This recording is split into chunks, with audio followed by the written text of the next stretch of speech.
la cam. Je voudrais pousser un grand ras à la cam contre le terne, le triste. Je sais qu'il fait pas beau, c'est l'hiver, mais ce n'est pas une raison. Vous voyez, aujourd'hui, je ne suis ni en noir, ni en gris. Et voilà, je voudrais proposer que on a la semaine du blanc, et ben qu'on ait aussi la semaine de l'orange, du vert, du bleu, et que tous les gens dans le métro, et ben arrêtent de s'habiller en noir, en gris, en triste, et mettent un peu de couleur dans leurs habits. Et je pense même qu'on arriverait presque à sourire si jamais on était habillé plus gai. Alors il n'y a pas le soleil dehors, mais mettons-le dans nos habits. Mon ras à la cam à moi, c'est... il est destiné à tous les gens du monde, à tous nos touristes qui viennent nous voir à Paris, et ils nous offrent beaucoup de leur culture, et je trouve qu'on ne les reçoit pas assez bien.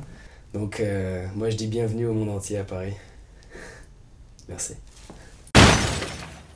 Je vais poser un ras à la cam un peu spécial, c'est juste parce que j'ai tellement de questions à me poser que je veux juste quelques réponses. Donc voilà, donc pourquoi dans notre pays le rap français n'est pas coutume? Pourquoi le maniement des mots est-il mort avec la plume? Pourquoi les poètes musicaux sont considérés comme underground? Pourquoi la variette n'écouterait-elle pas du gros sound? Pourquoi ne pas comprendre que nous sommes fans de La Fontaine? Pourquoi les rimes de cet homme n'ont-elles pas été miennes? Pourquoi, comme le dit NOB, on ne croit plus à la noblesse? Pourquoi on a arrivé à dire que la rime de noblesse? Pourquoi God bless a remplacé Peace and Love? Pourquoi Skoya et Phaeton se retrouvent à l'autre bout du globe? Pourquoi tant de pourquoi? Pour en arriver à quoi? Je crois qu'au final, la réponse on ne l'a pas. Merci. Notre ras à la cam à nous, c'est qu'on n'applaudit pas assez les belles choses qui sont accomplies dans ce monde.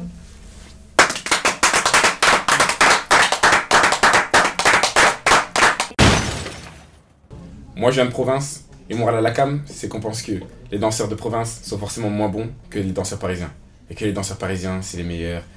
Et je viens prouver le contraire. La solution, c'est moi. Donc je viens prouver aux Parisiens qu'ils sont pas si forts que ça. Enfin bref.